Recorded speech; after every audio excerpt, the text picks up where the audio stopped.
Queen Victoria ruled Great Britain and Ireland from 1837 until her death in 1901. It wasn't easy, though. During her long reign, Queen Victoria saw her kingdom through some traumatic and difficult events. She was wildly popular in England and still ranks among the most beloved and well-known monarchs in the history of the world. Along the way, the monarch would have to survive no less than 8 assassination attempts by 7 different individuals. Today, we're going to take a look at the 7 would-be assassins of Queen Victoria. But before we get started, be sure to subscribe to the Weird History channel and let us know in the comments below what famous historical crimes you would like to hear about. Okay, watch your 6. We're off to jolly old England.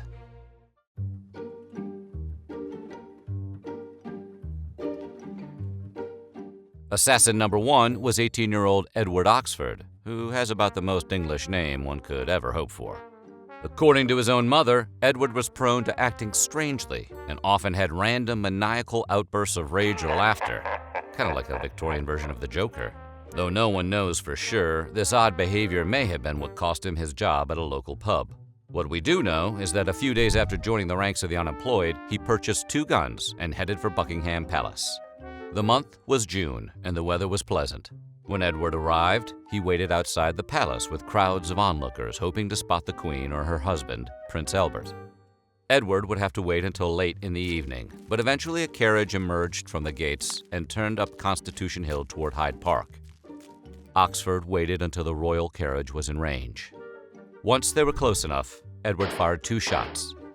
According to the Queen's own diary, after the first shot, Albert took her hand and said, "My God, don't be alarmed." That is pretty chill of Edward. Victoria assured him she wasn't rattled. Victoria also didn't realize the shot was intended for her. After the second shot, Oxford was quickly tackled by people in the crowd, who reported that he was raving about how a woman should never be able to rule England. Victoria, who was 4 months pregnant at the time, was praised by the British public for her bravery. Victoria 1, Assassins 0.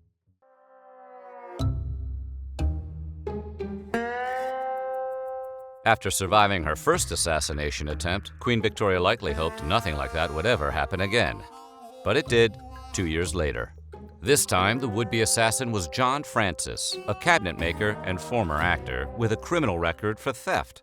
Perhaps encouraged by how close Edward Oxford came to hitting Victoria, Francis ran with the same play and tried to shoot her in her carriage outside of Buckingham Palace.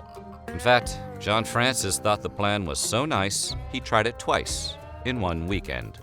First, on May 29th, he tried shooting the Queen on Constitution Hill, but failed and scampered off. Prime Minister Robert Peel, who apparently operated like Sherlock Holmes, set a trap for the villain and swore to catch him. Queen Victoria volunteered to be live bait. The Queen got back into the carriage the next day for another trip up Constitution Hill. However, thanks to Peel, this time the crowd was swarming with undercover policemen. Francis was quickly apprehended after drawing his gun. It was later determined the gun wasn't even loaded, but they charged him with treason and sentenced him to death. The story has something akin to a happy ending, though. While Francis was awaiting execution, Victoria and Albert discussed the matter at length and decided to take pity on the wannabe killer. Victoria personally commuted his death sentence. Instead, he was banished from the kingdom for life and served 7 years at hard labor in Australia. Victoria with 2 points at 3. Assassins 0.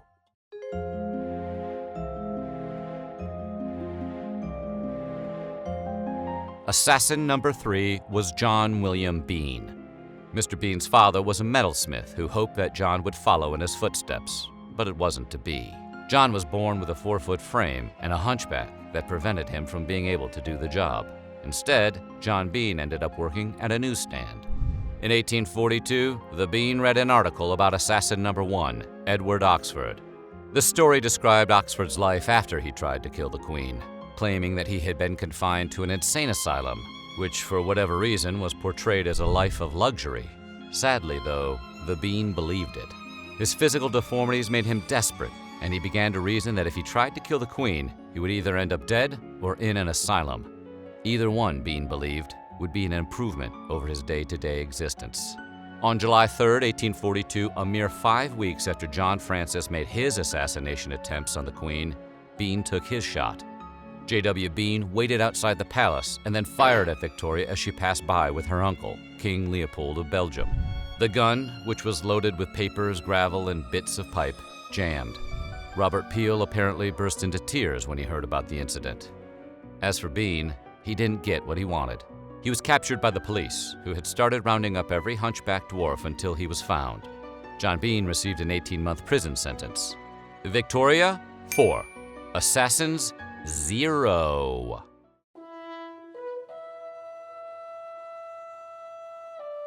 Surviving 4 assassination attempts in 2 years is a lot for anyone. So luckily for Victoria, it would be a good 7 years before someone tried again. That someone was William Hamilton. Hamilton, then 23 years old, was an orphaned Irish farm laborer who had moved to London after the potato blight ravaged Ireland. He came to England by way of Paris, where he had witnessed the French Revolution of 1848 firsthand. By 1849, he was unemployed and constantly in and out of jail. On May 19, 1849, Hamilton fired at Victoria, who was returning from making one of her first public appearances after recently giving birth. She approached the palace via Constitution Hill, which at this point you'd think they'd have renamed Assassinate the Queen Avenue. Inspired by the revolutionary spirit he picked up in France, Hamilton came packing a pocket pistol. Fortunately for the Queen, it wasn't loaded properly. Apparently, checking the gun before assassination attempts wasn't much of a thing back then. Hamilton took a shot from point-blank range, and had the gun actually fired, he likely would have done some real damage. Vic 5. Assassins, 0. Assassin number 5 showed up in 1850. His name was Robert Pate, and he would get closer to the Queen than anybody before him. Victoria was on her way from visiting her sick uncle's bedside when the 50-year-old ex-soldier leapt out at her and managed to hit her on the head with an iron-tipped cane. Some reports also claim that he had a gun, though if he did, he didn't use it. The Queen wasn't badly hurt, but did walk away with a black eye, a welt, and a scar that lasted for years. Concerned that people would think she was seriously hurt and worry about her, Victoria made a public appearance that very night at the opera. She even called out Pate for striking a woman, and joked that at least the braver would-be assassins had tried to shoot her. As for Pate, he was exiled to Tasmania to serve basically the same sentence John Francis had for attempting to kill the Queen: 7 years at hard labor. Pate's motive for the attack was never discovered and remains unknown. Who's keeping track of score? Victoria is unstoppable. Assassin number 6 would be a 17-year-old boy named Arthur O'Connor. Although he hailed from London, Arthur described himself as passionately Irish. At first, he hoped to restore the reputation of the O'Connor name and join the pantheon of great Irish heroes by killing the Queen.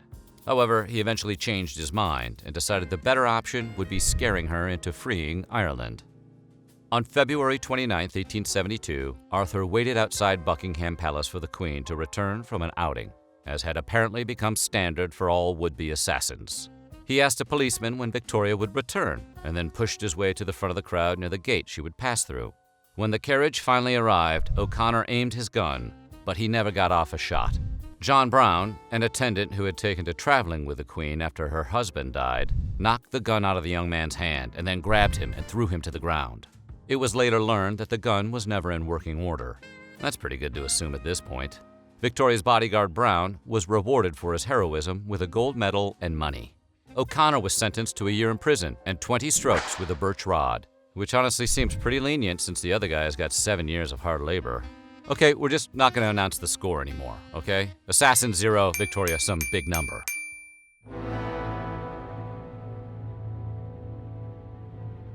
Queen Victoria's 7th and final would-be assassin was named Roderick MacLean, and he was an Irish radical. At the time, the Crown was under intense pressure from Ireland and Irish nationals who wanted independence, and that gave MacLean cause to hate the Queen. However, MacLean also had other issues. He had previously been in an insane asylum where he had been diagnosed with homicidal mania and a bizarre distaste for the number 4. We here at Weird History kind of get it. We don't like the number 1. It's the loneliest number. Whatever the cause, MacLean showed up outside Windsor Station on March 2nd of 1882. As the Queen departed the station by train, MacLean fired. Unsurprisingly, he missed completely, and the Queen wasn't hurt. 2 onlookers disarmed MacLean and were thanked by Victoria on the spot. What, no money or gold medal? Cheap. What, she run out? McLean was tried for high treason, but in a lifetime network twist, he was found not guilty by reason of insanity. The Queen, who apparently no longer felt pity for people who tried to kill her, expressed dissatisfaction with a light sentence and urged her cabinet to create harsher laws. You probably would have guessed that trying to kill a queen would result in an instant death sentence, but nothing could be further from the truth. Edward Oxford was found to be insane at trial and sent to an asylum. He was released in 1867, at which time he was banished from England. He went to Australia, where he died in 1900. John Francis was sentenced to death for his assassination attempt, but the Queen commuted his sentence, and he served time in prison instead. John William Bean, whose gun wasn't actually able to be loaded, was charged with a lesser crime and was imprisoned in Newgate Prison for 18 months. William Hamilton was banished from England for 7 years. Pate was determined to be insane at trial, but the court also found he could tell right from wrong, and he was exiled to Tasmania for 7 years. Arthur Connor received 20 strokes with a birch rod and a year in prison. Finally, McLean was found to be insane at his trial and was confined to Broadmoor Asylum for the rest of his life. This outcome would move the Queen to have her cabinet establish a more stringent legal definition of insanity for future cases. Despite the fact that Queen Victoria was one of the most beloved monarchs in the kingdom's history, not a single one of the 7 men who tried to kill her were executed for their crimes. While she did eventually try to make the laws tougher, she also recognized that the repeated assassination attempts only made her more popular. Victoria herself is even reported to have said, "It is worth being shot at to see how much one is loved." That sounds like a dysfunctional royal commoner relationship. So what do you think? Was Queen Victoria lucky, or were her assassins just dumb? Let us know in the comments below, and while you're at it, check out some of these other videos from our weird history.